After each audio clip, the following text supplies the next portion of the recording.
Mungkin pandangan kita semua sudah tertuju ke sini dan melihat orangnya, tapi jangan ragu.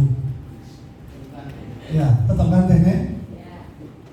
Yang sekarang juga menjabat sebagai Kepala Bagian Perundang-undangan di Sekretariat DPRD Kabupaten Flores Timur. Beliau juga termasuk orang yang senior di Bawaslu, Panwaslu waktu itu. Jadi sempat menjadi komisioner, kepala sekretariat juga, dan malah melintang di dalam dunia pemilihan umum ini.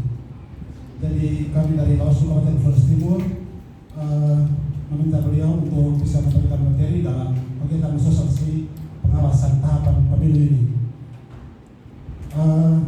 Untuk selanjutnya, sebentar setelah materi selesai, Flores Timur, Pak Forum Sosialisasi.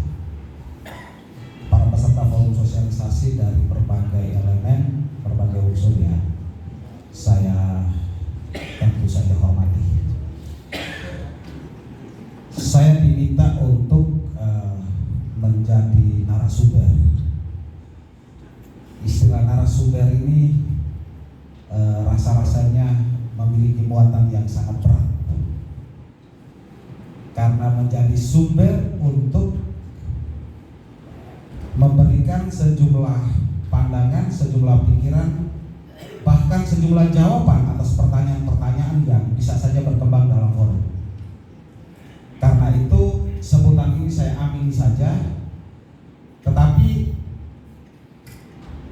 saya berpikir bahwa forum ini adalah forum sosialisasi, dan karena itu konteks narasumber yang dimaksudkan oleh Bawaslu Kabupaten Flores Timur itu tidak lebih dari pemandu diskusi untuk kemudian lalu lintas komunikasi kita di forum ini bisa melahirkan kesepahaman bersama dalam konteks bersama-sama dengan Bawaslu bersatu dalam satu gerbong proses pemilihan umum untuk kepentingan pemilihan umum di tahun 2024. Saya mohon izin pakai berdiri, boleh kan?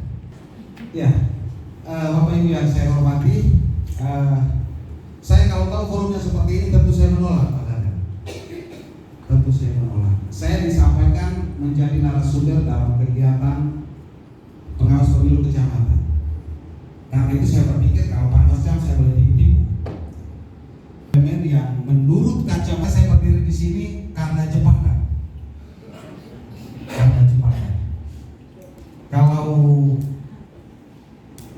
saya, Bapak Ibu yang menjadi pesertanya, mungkin saya menolak untuk meminta mereka memilih narasumber yang lain. Tapi karena sudah terjebak, kapan jadwal pemilu? Lalu di sana diinginkan peran stakeholder. Ini. Kalau Bawaslu sudah mengambil langkah untuk melibatkan Bapak Ibu sekalian, itu artinya Bawaslu sedang merasa bahwa dia tidak bakal mampu untuk melaksanakan tugas-tugas pengawasan pemilu tanpa Bapak Ibu. Betul tidak Pak Kadang? Tapi selain dia rasa tidak bisa, Bapak Ibu juga jangan salah. Dia juga mencurigai kalau Bapak Ibu tidak membangun kesepahaman bersama, pemilu bakalan hancur. Betul tidak? Mengaku saja. Selain dia merasa tidak bisa mengawasi, dia juga berpikir ini stakeholder harus kita membangun kolaborasi pengawasan. Kalau tidak, pemilu bakal hancur. Bahwa usaha mengawasi pemilu ini bukan pekerjaan gampang. Bukan pekerjaan gampang. Meskipun ada banyak orang yang ingin menjadi pengawas pemilu dengan cara gampangan.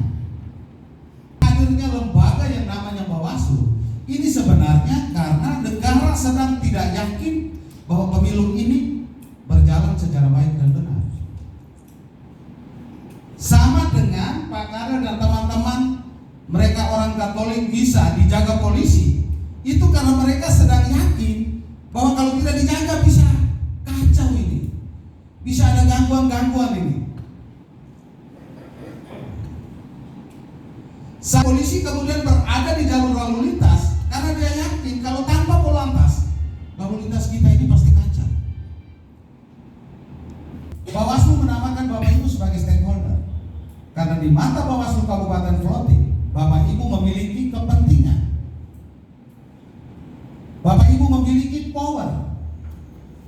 Bapak Ibu memiliki kekuatan untuk apakah bisa mempengaruhi dan ataukah dipengaruhi. Kakak Haji Saril dan teman-teman semua bisa menjelang pemilu. Para politisi karena itu Kak Saril lihat ya. Wih, mobilnya masuk di keuskupan. Apa itu ketemu uskup di sana? Bagi para politisi yang ingin mendapatkan kekuasaan yang mau dibangun dalam jangka waktu 5 tahun ke depan. Tahapan ini saya ajak Bapak Ibu, pengawasan ini sebenarnya menjadi tugas, tanggung jawab dan kewenangan lembaga pengawas pemilu.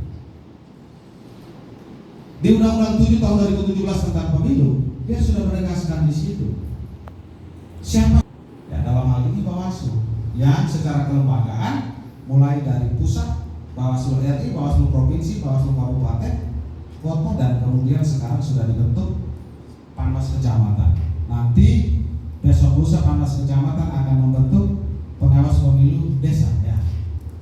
Lalu pengawas pemilu desa, seterusnya Panwas Jam juga akan membentuk pengawas TPS ya. Diawasi terus. Setiap titik itu dirasa nyaman kalau diawasi. Pengawas memang benar-benar mengawasi ataukah menjadi bagian dari kolaborasi untuk memenangkan kepentingan jangka pendek. Nah, karena itu hadirnya stakeholder dari unsur-unsur keagamaan, unsur partai politik, unsur organisasi kemahasiswaan ini penting untuk membangun kekuatan moral, melihat ada tujuan yang lebih besar dari sekedar kekuatan agama, dari sekedar kekuatan kelompok mahasiswa PMPRI, GMI atau apa lagi lah. Karena kaitan pemilu ini semua orang sudah tahu bahwa hanya dengan melalui pemilu kita bisa berkuasa. Maka dalam proses persiapan menuju ke pemilu, orang mulai menggunakan kekuasaan untuk membangun kekuatan menuju pada mendapat kekuasaan yang sebenarnya. Kekuatan itu adalah ketika mau seleksi Bawaslu provinsi, orang di pusat sana itu sudah boleh berpikir siapa di provinsi NTT kita kasih dia. Setelah dipilih Bawaslu RI, di situ gambaran bisa terbaca kekuatan di Komisi 2 DPR itu siapa saja yang jujur, dan pemimpin-pemimpin yang kita harapkan itu bisa cangkulnya kepada mereka. Kita harapkan mereka untuk memfasilitasi proses menuju 2024. Kita bicara pertama, kalau mau pemilu itu ketentuan organiknya ada di Undang-Undang Nomor 7 Tahun 2017 tentang pemilu. Ketua PMPRI ya. Ini sangat kompleks dengan ketentuan peraturan perundang-undangan. Undang-Undang 7 nanti turun ke Bawaslu, nanti turun peraturan KPU. Kompleks dengan ketentuan organik, maka logika politik yang kita bangun untuk menyoroti kinerja kelembagaan itu cenderung tidak bisa sampai. Makanya basis opini kita harus berangkat dari dasar hukum ini. Kalau kita lihat ada sesuatu besok lusa ada yang tidak beres, coba lihat di Undang-Undang 7. Di peraturan Bawaslu nomor 5 tentang pengawasan penyelenggaraan pemilu. Coba lihat di KPU tentang tahapan dan jadwal penyelenggaraan pemilu. Bapak Ibu, sejumlah ketentuan peraturan perundang-undangan lain juga harus menjadi bagian dari komunikasi kita sebagai stakeholder dalam urusan melihat proses pemilu. Teman-teman Bawaslu juga sama. Jangan hanya berkutat di per Bawaslu, per KPU, Undang-Undang 7. Ada sejumlah ketentuan peraturan perundang-undangan lain yang tidak bisa dipisahkan dari bagaimana memandang proses ini sudah sesuai aturan atau tidak. Ketika kalian dua bicara tentang netralitas ASN, kita lain juga sama. Harus tahu Undang-Undang Nomor 5 tentang aparatur sipil negara. Dia melanggar undang-undang atau tidak?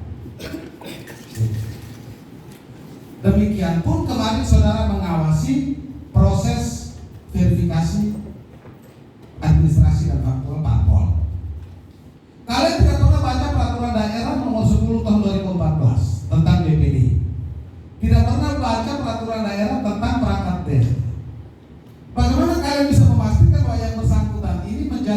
partai politik legal atau tidak?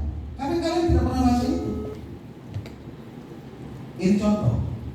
Ketentuan tadi, Bapak Ibu, kita bangun konsep pemilu. Konsepsi pemilu menurut saya itu ini. Kalau orang-orang kita di kampung, dia bicara tentang pemilu, itu kan tuh, ya kan? Pokoknya tuh, untuk cari orang-orang menjadi pengurus partai politik di tingkat desa. Tapi dia sendiri juga tidak paham bagaimana menempatkan seseorang menjadi pengurus partai untuk kemudian menjadi representasi partai di tingkat kabupaten, membangun kesadaran berpolitik di tingkat desa. Tidak pernah ada. Makanya saya cenderung berkesimpulan, politisi kita ini dia lebih senang kalau masyarakat terus bodoh. Karena dari kebodohan masyarakat, dari ketidaktahuan masyarakat, dia bisa mendapatkan sesuatu. Kalau masyarakat pintar, mana pilih dia, Pak? Itu sederhana. Kalau masyarakat pintar, mana tidak tahu kalau dia mencuri uang rakyat dengan cara atas nama jabatan dan merekayasa sejumlah administrasi. Makanya memang dia menginginkan mau tetap bodoh terus. Mengerti? Tidak. SMP, SMA sudah usia 17 tahun, 18, berarti masuk kategori usia 17 tahun atau yang sudah kawin. Kalau masuk dalam konteks pemilu, belum kawin toh? Belum. Jangan kawin dulu. Rekan kita, kalau tujuan konsepsi pemilu yang seperti ini, bagaimana kita membangun pelibatan kita di depan? Sarana perwujudan kedaulatan rakyat. Orang cenderung menggunakan istilah from the people, by the people, and for the people. Dari rakyat, oleh rakyat, untuk rakyat. Omong kosong. Mana dari rakyat, oleh rakyat, untuk rakyat. Ini teori, Ibu. Ini teori. Tapi rakyat sudah terjebak dalam legitimasi hukum bahwa ketika dia ikut pemilu, ketika itu dia sudah memberikan legitimasi hukum kepada seseorang untuk bisa berkuasa dan mengambil tindakan-tindakan apa saja dalam konteks jabatan. Ini perwujudan kedaulatan rakyat tadi. Jadi ketika kita bilang anggota dewan bodoh naik, dia bilang kamu boleh bilang saya bodoh, tapi saya dipilih, Pak. Ada wujud kedaulatan rakyat yang telah melegitimasi kewenangan rakyat pada dia untuk menjadi parlementer, untuk melaksanakan tindakan-tindakan kekuasaan. Meskipun kalau bicara APBD dia tidak paham, ya kasar ya. Omong APBD giliran menghitung silpa dia tidak tahu rumus dari mana dapatkan silpa. Pemilu itu sarana perwujudan sistem ketatanegaraan. Sistem ketatanegaraan kita memang sudah begitu. Orang-orang yang duduk di legislatif itu harus melalui proses dan mekanisme pemilu. Ada perwujudan konsep ketatanegaraan atas dasar legitimasi aturan, itu terwujud melalui proses pemilihan. Yang berikut, pemilu ini juga proses demokrasi yang melegitimasi kewenangan dan tindakan. Ini dari pemilu, Bapak Ibu. Kalau mau halang-halangi dia, halangi secepatnya dari sekarang. Tapi kalau dia sudah dicoblos, rekapitulasi perolehan suara di tingkat TPS-nya dia sudah segitu,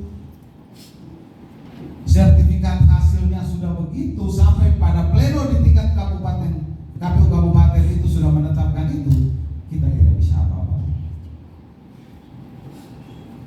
Maka mari kita kawal prosedur ini supaya kalau itu akhirnya melegitimasi orang-orang dalam tingkat kewenangan dan tindakan, itu sudah memang melalui proses atas kesadaran bersama. Anda bicara tentang pemilihan. Kalau kita bicara tentang pemilu, banyak orang tidak suka Jokowi, kurus, krempeng, jelek. Tapi kau bisa apa? Tunggu dulu pemilu. Kau tidak bisa tarik dia turun begitu saja. Menunggu sampai batas akhir kekuasaan jabatan, maka lahirlah agenda pemilu. Disitulah mekanisme sirkulasi dan regenerasi kekuasaan mulai hadir. Yang berikut Bapak Ibu, pemilu juga cara untuk menggantikan kekuasaan lama tanpa melalui kekerasan. Tidak ada kudeta.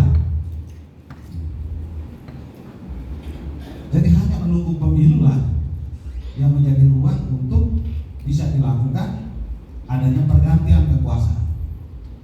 Makanya ketika orang tidak suka dengan posisi jabatan tertentu, dia bilang, rasakan salah memilih, tanggung 5 tahun.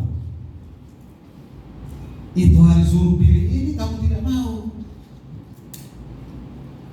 Rasakan itu selama 5 tahun. Sakitnya minta ampun, tapi tidak bisa 1 tahun terus bilang stop, tidak bisa. Karena sistem ketatanegaraan kita sudah menegaskan pemilu itu 5 tahun sekali. Kecuali kalau barang lain 5 tahun kau mau coblos berapa kali urusan kau di situ. Pemilu tadi dalam konsepsi seperti tadi Bapak Ibu, maka memang kita butuh pengawasan.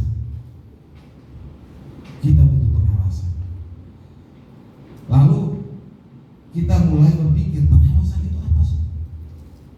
Pengawasan itu aku nih. Rame-rame orang kemarin, ada berapa banyak yang daftar mau jadi Pangdam di seluruh Pulau Timur. 130-an manusia Bapak Ibu yang mau jadi pengawas pemilu di tingkat kecamatan. 300 tanpa berpikir mengawasi itu apa. Yang penting daftar dulu. Kalau mau di passing grade masuk 6 besar syukurlah. Setelah 6 besar berharap supaya mereka 3 orang dalam pleno memutuskan saya masuk 3 besar. Semua berharap. Giliran pengumuman ada yang sakit, ada yang gembira. Yang sakit juga tidak tahu diri bahwa jika dia lolos belum tentu dia bisa mengawasi pemilu. Dan yang gembira juga tidak tahu diri bahwa ternyata nanti dia tidak mungkin juga bisa melakukan sesuatu. Kenapa? Urusan perut Bapak Ibu. Coba kalau pengawas pemilu ini kerjanya pagi sampai malam tidak ada gaji, siapa juga mau jadi pengawas pemilu? Tidak ada. Tapi kecenderungan urusan perut membuat kita menjadi bagian dari satu proses yang hasil akhirnya kita nikmati secara kolektif. Saya menjadi ketua Panos, banyak keluarga saya yang saya kasih lolos. Tapi dengan begitu saya mati-matian backup mereka. Pak Kuat masih ingat tidak? Banyak keluarga saya. Saya bilang kalian karena lapar, oke lah kalian masuk. Tidak bisa, saya backup habis-habisan. Itu tanggung jawab Polri. Nah kita berharap begitu juga kondisi hari ini. Langkah berseberangan dengan lembaga penyelenggara pemilu, khusus di lembaga pengawasan. Pengawasan itu kita melakukan kegiatan mengamati. Kita awasi itu sesuatu objek, kita mulai mengamati. Setelah kita amati, kita kaji. Kaji habis kita periksa, lalu kita menilai. 4 langkah yang dilakukan ini Bapak Ibu tetap berada di dalam skema ketentuan hukum. Tidak bisa pakai logika, karena logika itu cenderung melahirkan suka dan tidak suka. Kalau suka dan tidak suka mulai muncul, subjektivitas mulai hadir, di situ tidak ada validitas konseptual untuk melahirkan keputusan-keputusan yang mampu menjawab keputusan hukum. Makanya 4 langkah ini memang harus bersandar pada ketentuan hukum. Kita amati dulu. Jangan sampai kampanye kita mulai lewat, kita lihat ada gerombolan pegawai negeri sipil ada di situ. Lalu serta-merta kita bilang, "Wih, pegawai negeri itu tidak boleh." Masuklah dan amati dulu. Apakah dia hadir sebagai jurkam? Apakah dia hadir ikut bagi-bagi stiker? Atau dia datang untuk hanya sekedar mendengar visi dan misi? Pengamatan harus bisa dilakukan untuk memastikan itu. Jika kita temukan bahwa ternyata dia ikut omong-omong itu waktu kampanye itu, sampai dia tepuk tangan dan lain sebagainya, lakukan kajian. Kira-kira kalau gesturnya seperti itu, perkataan perbuatan seperti itu, kajian yuridis formilnya seperti apa? Dia kenanya di ketentuan yang mana? Kalau ada unsur disitulah kita panggil untuk periksa dia. Hasil pemeriksaan itu menjadi referensi total untuk kita menilai apakah dia melakukan pelanggaran terhadap ketentuan peraturan perundang-undangan atau tidak. Ini pengawasan. Lanjut ya. Bahkan dia mendorong supaya harus melakukan pencegahan secara dini. Tapi di seluruh Indonesia, kadang kalau kita baca di media sosial, ada kecenderungan terjadi soal karena arogansi personal. Tidak pernah melakukan pencegahan, tapi tiba-tiba menindak. Sama saja dengan dia pasang perangkap. Paling fatal di kampung-kampung Bapak Ibu. Konteks pemilu dalam urusan dengan money politik. Dulu itu siapa yang kasih uang, dia yang kena. Undang-undang sekarang sudah mengatur yang memberi dan yang menerima kena semua. Janda yang pelihara anaknya di kampung, terus tiba-tiba ada politisi datang bawa amplop terus kasih dia terima, terus itu menjadi masalah. Apa yang terjadi Bapak? Makanya konteks pencegahan ini harus bisa diperkuat. Dengan cara apa? Dengan cara sosialisasi ketentuan peraturan perundang-undangan. Kita ambil langkah ke sekolah-sekolah, kita ketemui pemilih pemula. Bapak Ibu stakeholder, ini juga diharapkan untuk di mimbar keagamaan bisa serukan nilai-nilai keimanan, ketakwaan dalam bentuk berprosesnya pemilu. Kita sosialisasikan, kita himbau secara terus-menerus. Pada tingkat di mana himbauan sudah kita lakukan, sosialisasi kita sudah berikan semua, tapi ternyata kondisi di lapangan pelanggaran terjadi, maka penindakan harus kita lakukan. Karena temuan, kalau temuan ini konteksnya pengawas pemilu, jadi adik berdua nanti dengan ketuanya dan teman-teman panwascam itu di lapangan mereka akan menemukan ada dugaan pelanggaran. Tetapi kalau laporan, ini kesempatan kita berkumpul ini untuk membangun sinergi. Jika ke depan nanti ada kondisi yang tidak kita inginkan bersama, laporkan kepada mereka. Kita memberikan laporan. Nanti di dalam konteks laporan itu akan mereka lakukan analisis kajian dan akan menemukan oh ini pelanggaran administrasi atau ini pelanggaran pidana pemilu. Jadi ada dua pelanggaran yang nanti dijumpai di dalam proses pemilu. Ada pelanggaran administrasi, ada pelanggaran pidana.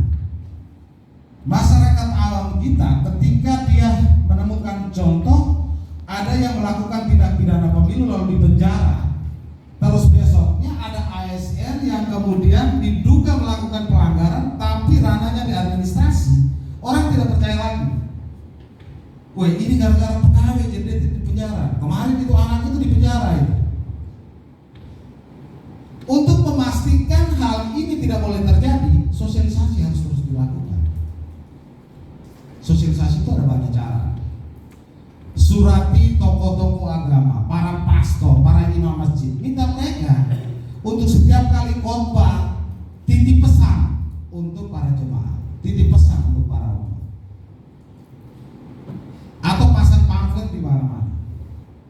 Ingatkan, pemilu jangan ada money politik, melanggar ketentuan berapa, itu bisa dimainkan. Jadi strategi yang harus diperkuat adalah pencegahan. Kita cegah dulu. Nah, terus lakukan penindakan itu dosa.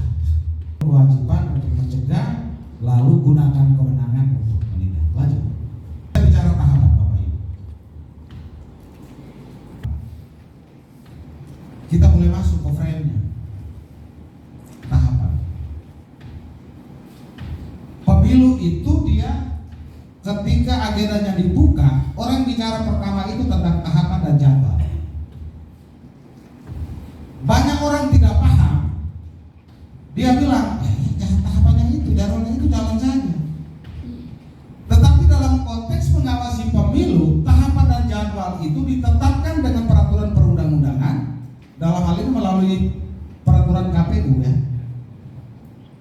Itu maksudnya untuk memberikan standar, mengikat secara hukum bagi setiap pelaku, terlebih peserta pemilu, untuk memastikan bahwa gerakan menuju pada hari H pungut hitung surat suara puting susu itu dia harus berproses sesuai dengan jadwal dan tahapan.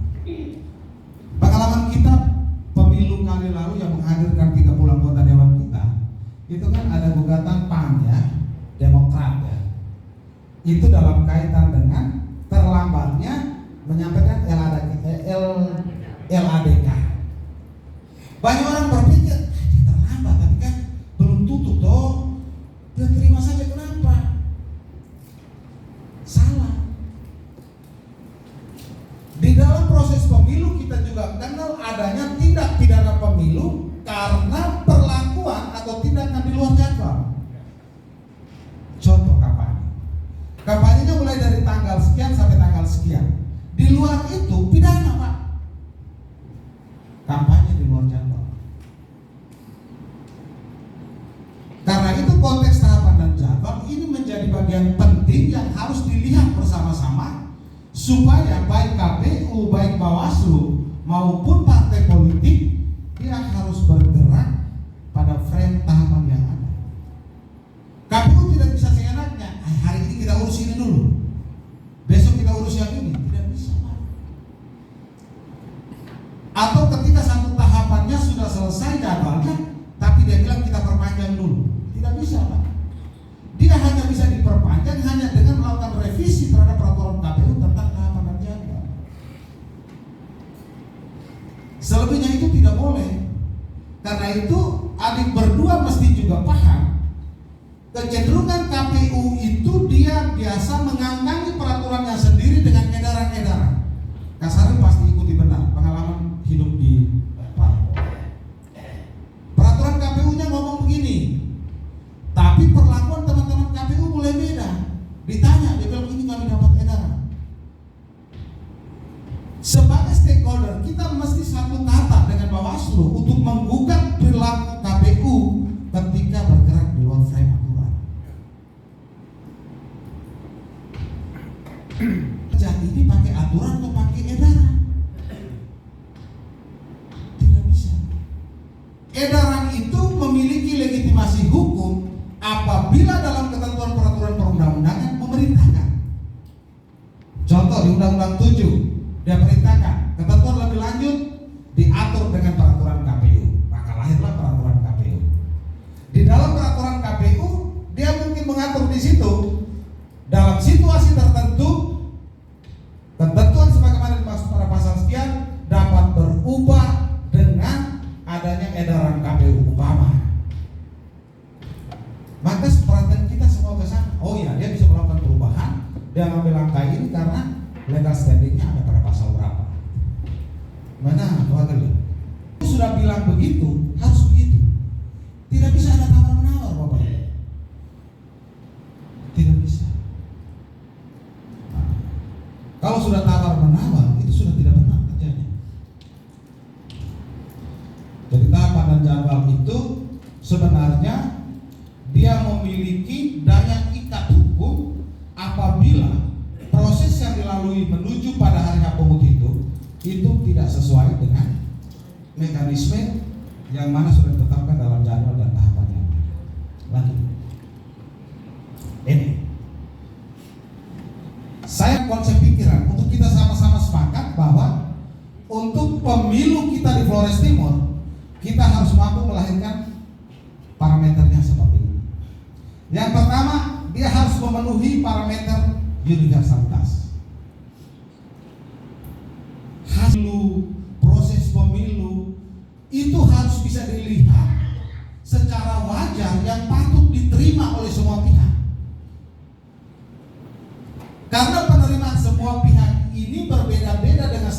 etika, standar pandangan dan lain sebagainya, maka standar universalitas itu dia sudah diletakkan pada kaidah-kaidah yang ada. Kaidah-kaidah itu kita bicara tadi, ada Undang-Undang Pemilu nomor 7, ada peraturan KPU, ada Bawaslu, itu kaidah hukum tertulis. Lalu kemudian juga ada kaidah-kaidah normatif yang sifatnya tidak tertulis tapi diakui baiknya untuk menjadi filosofi kehidupan di masyarakat. Itu yang harus kita jaga. Jadi terkait dengan konsep, sistem, prosedur, perangkat pelaksana pemilu harus mengikuti kaidah demokrasi universal itu. Hal-hal umum yang diterima secara baik oleh semua pihak itu yang harus bisa ditarik nilainya untuk menjadi pegangan di dalam membangun parameter pemilu yang demokratis. Lanjut deh. Harus ada kesetaraan. Pemilu yang demokratis harus mampu menjamin kesetaraan antar masing-masing kontestan untuk berkompetisi. Kenal ada banyak partai politik baru, ada partai umat, ada partai gelora. Lihat besar kecilnya partai itu ada yang menggunakan ukuran berapa jumlah kursi di DPRD. Mata pengawas pemilu, apakah dia memiliki kursi atau non-sit tidak punya kursi di sana, ketika dia menjadi kontestan harus diperlakukan sama. Diperlakukan sama. Ada kesetaraan di situ, equality. Peserta dia sebagai peserta pemilu itu sama kedudukan hukumnya dengan partai-partai politik sekelas PDIP, sekelas Nasdem, sekelas PKB. Meskipun bagaimana? Lanjut. Di sana harus ada kebebasan, ada freedom. Setiap orang yang sudah memenuhi syarat hukum untuk menjadi pemilih, biarkan dia bebas menentukan sikap politiknya.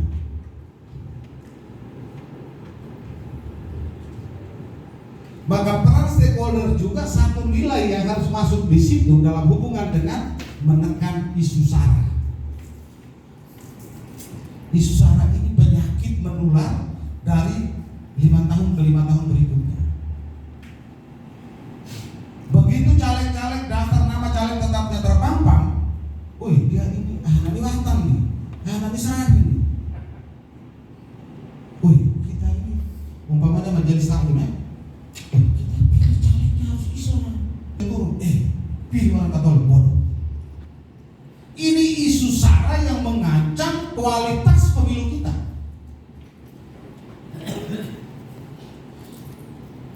Waktu Hajul masih bupati, mereka mulai urus siapa sekda. Yang didorong ke sana itu ada Pak Jakra,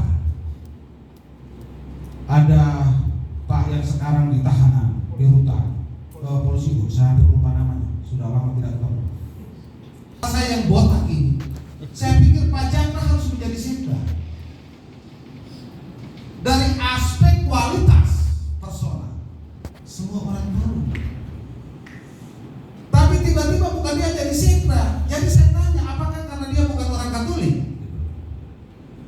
Mereka bilang tidak. Saya bilang kamu bohong. Kerja-kerja kalian ini kalau tidak berubah, kualitas penyelenggaraan kehidupan bermasyarakat berpemerintahan kita tidak akan maju-maju.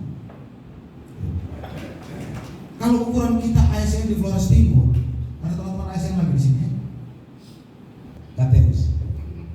Kita pasti takut ngomong birokrasi floating. Terlepas dari disposisi batinnya Islam Katolik saya tidak urus, tapi di kepala dia saya hormat, dia orang aman. Tapi tidak jadi sih. Nah, ini dinamika yang tercipta di beberapa lini, termasuk mari kita jaga bersama supaya pemilu kita ini jangan ada klik-klik Islamnya, Katolik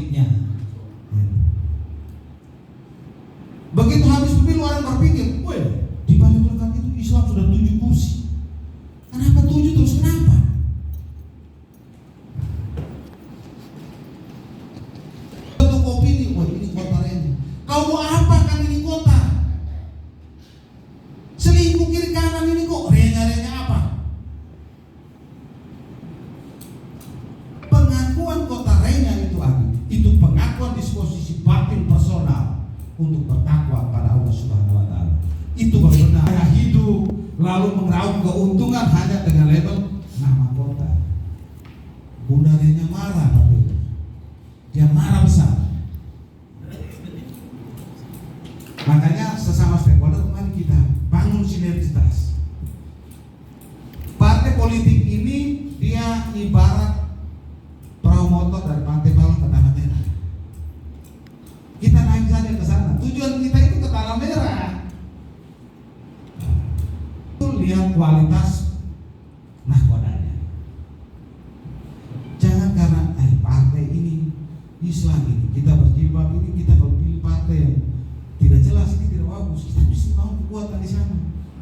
Jangan Bu, ya? Jangan. Tidak penting. Itu menjadi kekuatan moral untuk kita memerdekakan hidup kita di bawah tanah dalam konteks kehidupan. Kalau kita mulai hidup dari klik-klik agama, gunakan, mau gunakan, biarkan saja dia bebas. Tetapi kita mesti harus memberikan pemahaman yang cukup bahwa tujuan pemilu kita itu jangka panjang. Tujuan kita melahirkan pemimpin yang memiliki kualifikasi, yang memiliki gagasan, bukan memiliki sembako yang akan dibagi-bagi. Sekarang kan bisa lihat di media sosial ada anggota dewan bagi-bagi menang, bagi-bagi menang. Pasti sudah baca itu ya. Siapa anggota dewan yang bagi-bagi menang? Hah? Hah? Siapa? Nanti dia jadi penenun kalau tidak terpilih lagi. Bagi-bagi sembako Pak. Sedih. Pemilu kita. Kalau kita mau supaya masyarakat kelompok peka perempuan kepala keluarga itu bisa tenun benangnya dibeli oleh anggota dewan, pilih lagi, pilih. Supaya nanti kalau dia tidak terpilih lagi, sama-sama duduk tenun. Begitu.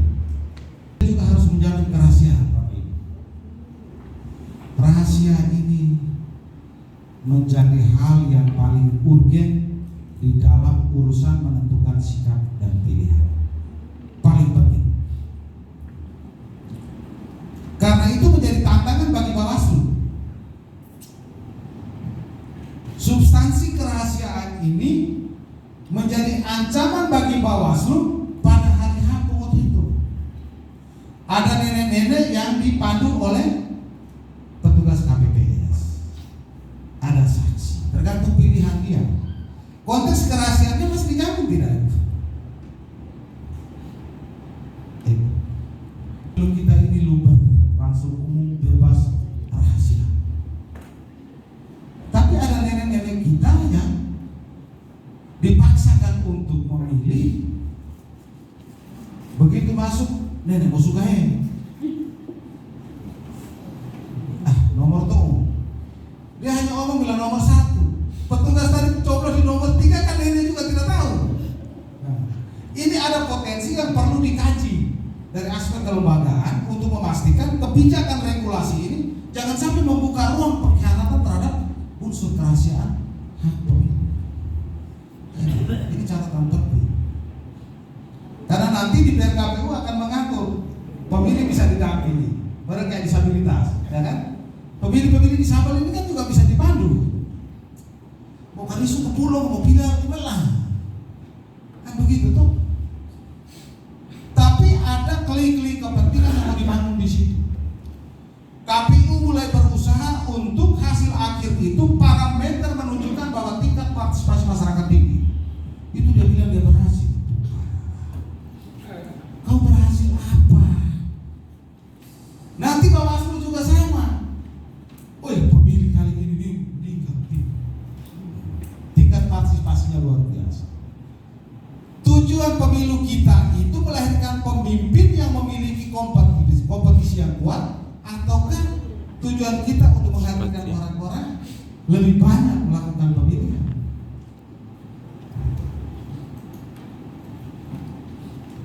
Apalagi pemilu ini kan hak, bukan?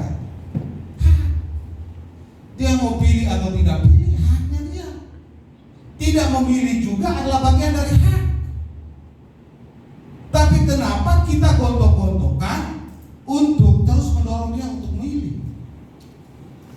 Jadi kadang-kadang kita tidak waras juga dalam urusan ini. Ya, sering kita tidak waras. Kamu ngapain lagi bawa pemilu? Pemilu pilih di Hama. Ini suara DPR. Maka menjadi begitu banyak orang memilih penyelenggara pemilu tepuk tangan, katanya satu sisi dia berhasil meningkatkan partisipasi pemilu. Itu keterbukaan ini penting. Nah, teman-teman Bawaslu, ingatkan KPU, jangan suka-suka bilang bahwa data itu kami tidak bisa kasih semua orang. Tidak boleh. Kalau tentang kebutuhan data, informasi publik, bukan lagi larinya ke Undang-Undang 7, tapi lari ke Undang-Undang KIP. Undang-Undang nomor 18, nomor berapa itu, tentang keterbukaan informasi publik. Di situ dia sudah memilah informasi mana yang boleh diberikan, mana yang tidak boleh diberikan. Nah, khusus pemilu, saya sudah cek, tidak ada satupun yang dilarang untuk diberikan kepada siapa saja yang membutuhkan informasi. Karena di Undang-Undang KIP itu dia bilang, informasi yang dilarang itu apabila membahayakan negara. Nah, penyelenggara pemilu bahayakan negara aku. Ya toh? Transparan, tapi tetap berbaju dan celana. Begitu transparan. Nah, prinsip transparansi ini juga bagian dari asas penyelenggara pemilu. Di pasal 3 Undang-Undang 7 coba dibaca. Asas-asas penyelenggara pemilu itu salah satunya transparansi. Selain akuntabilitas, kepastian hukum, ada transparansi tadi. Nah, kita mulai masuk ke tahapan. Ini Bapak Ibu. Di tahapan ini ada 11 tahapan menurut Undang-Undang 7 tahun 2017. Sampai hari ini di kampung-kampung sampai di kota orang bicara pemilu titik empira tahun 2024. Kita bicara sesingkat itu tahun 2024. Padahal konteks pemilu dia seharusnya kalau tahapan ada 11 ini, tahapan ini harus dimulai 20 bulan sebelum hari H coblos. Itu artinya apa Bapak Ibu? Pemilu kita ini hanya coblosnya di bulan Februari tahun 2024. Tapi pemilu kita ini sedang berjalan, sedang berproses. Itu. Tahap pertama itu perencanaan program dan anggaran. Itu urusan KPU, urusan Bawaslu. Dia mulai duduk hitung. Kalau di Bawaslu RI dia mulai berhitung berapa provinsi, berapa kabupaten. Di setiap kabupaten itu ada berapa kecamatan. Dia totalkan semua untuk kepentingan mendorong kebutuhan anggaran ke DPR RI supaya terakomodir di APBN. Program apa saja yang dia mau mainkan untuk menjadi basis anggaran yang mau dia dorong. Kegiatannya apa saja. Nanti kita kenal kayak di pemilu kali lalu di KPU Kabupaten Flotin ada kegiatan jalan santai. Apa hubungan kalau jalan santai dengan pemilu? Jalan santai terus undian dapat kipas angin di taman kota sana. Apa hubungannya dengan pemilu?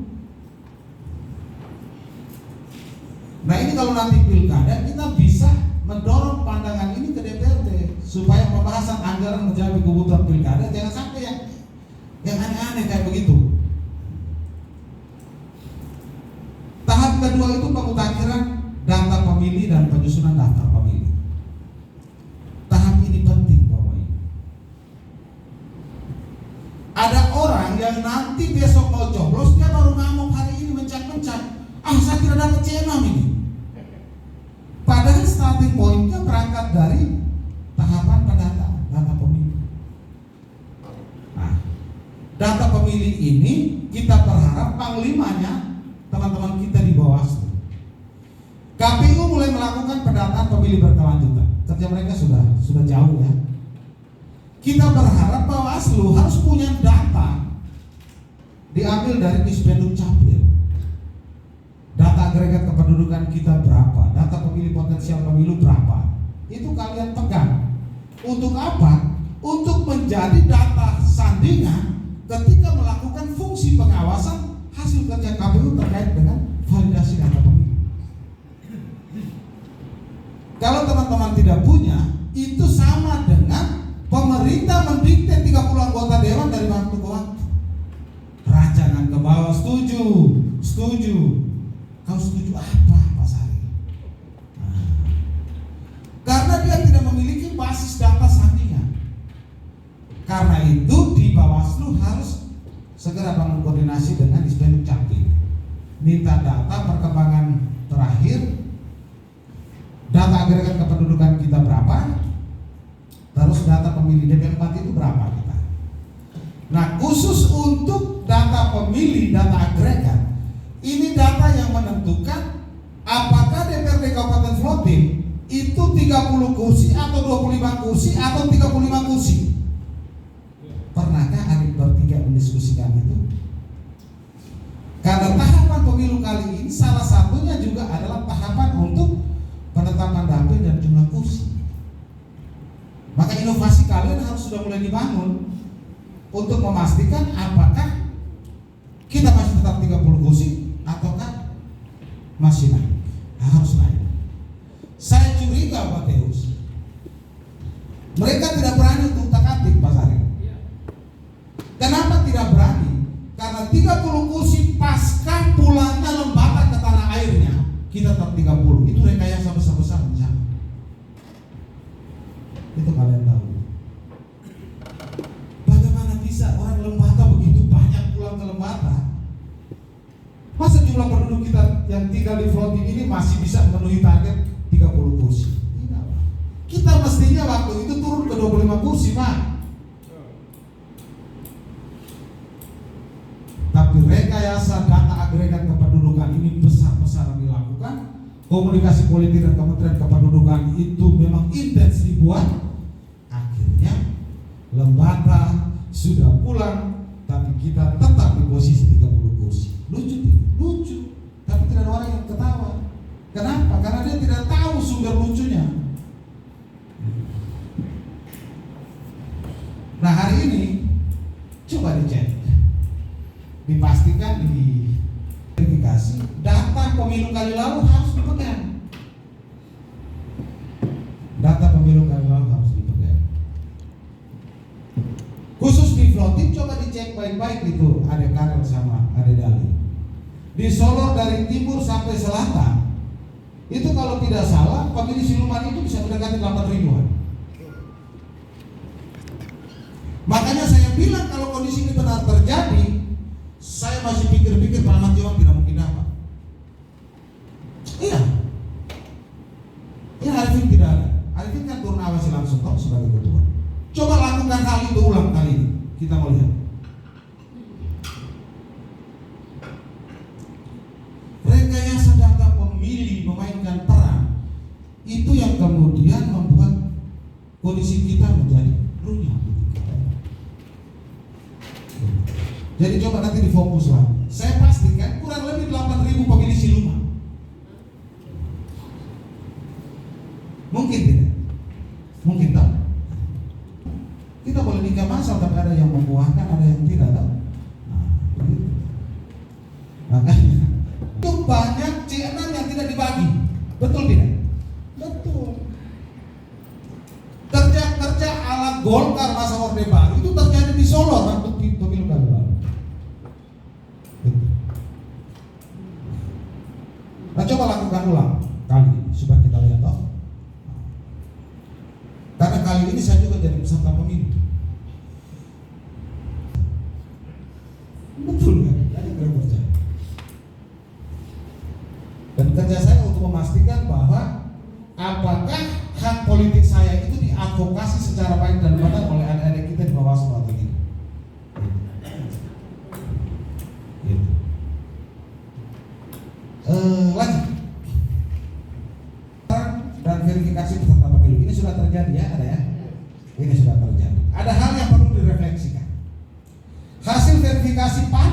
oleh KPU Kabupaten Vloti ini sudah final ya, verifikasi administrasi.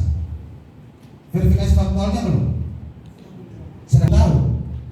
Ternyata begitu agenda pengrekrutan PNS dibuka oleh Bawaslu Kabupaten Vloti, diketahui begitu banyak anak manusia yang namanya dicatut di sipol. Ada yang terancam tidak bisa lolos administrasi karena namanya terbaca di sipol. Begitu dia ditanya, dia bilang, saya tidak tahu apa-apa. Saya tidak pernah jadi pengurus parpol. Tapi buktinya ada di sipol. Lalu komunikasi dengan partai politik yang bersangkutan, keluarlah surat pernyataan parpol bahwa namanya dicatut. Tidak tahu mana betul partai politik itu. Mencatut nama orang lain, terus dia entengnya keluarkan administrasi suratnya bahwa benar namanya dicatut. Ini gemoy model apa ini? Nah, pertanyaan kita, kalau yang bersangkutan namanya dicatut, terklarifikasi dan keluar dari sipol, bagaimana dengan dokumen terakhir sipol?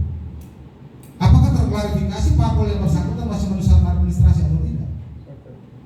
Ya kan? Tidak ada follow up-nya toh? Nah, itu. Mestinya di follow up. Kalau orang ini dari partai A sudah keluar, apakah masih memenuhi syarat atau tidak? Nah, masih dalam hubungan dengan parpol. KPU ini kan punya satu aplikasi yang namanya Sipol, Bapak Ibu. Sipol itu apa sih? Keberadaannya untuk menjadi instrumen pekerjaan KPU itu siapa yang ada? Lalu semua orang terjebak dengan sipol. Sipol itu apa? Nenek moyangnya siapa? Alat kerja KPU, benar tidak? Tapi menjebakkan semua orang seolah-olah sipol itu ada sebuah aplikasi yang memiliki dokumen keramat yang terlegitimasi secara hukum. Ada tidak? Lalu banyak orang kemudian terganjal kepentingannya karena tidak terbaca di sipol atau terbaca di sipol. Ada panwascam yang terancam di PAW karena terbaca di sipol. Benar tidak? Hati-hati kalian. Sipol itu tidak diperintahkan oleh undang-undang. Kehadiran dia juga tanpa legal standing apapun. Saya mau terima itu sipol kalau sipol itu kemudian ditetapkan dengan semacam keputusan KPU atau peraturan KPU tentang penerapan sipol sebagai aplikasi di dalam melahirkan kebijakan-kebijakan kerja teknis. Boleh. Kalau ada semacam peraturan KPU yang melegitimasi keberadaan sipol, ayo kita terima itu sebagai sesuatu yang memiliki kekuatan hukum kita. Tapi ini tiba-tiba dihadirkan aplikasinya, lalu kita semua terjebak di dalam aplikasi. Silakan, sholat ya. Bisa meminta keterangan penjelas. Sipol ini apa?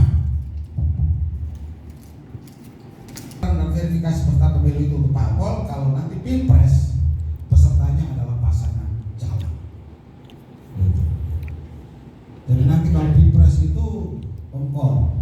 Nanti pilpres itu jangan pikir parpol jadi peserta lagi. Tidak ada. Yang jadi peserta itu pasangan calon yang sudah terdaftar di KPU. Terus tahap berikut penetapan peserta pemilu ini sedang dalam proses verifikasi. Mudah-mudahan pada tahapannya yang terakhir itu sudah bisa ditetapkan sebagai peserta pemilu. Lanjut. Lihat ini.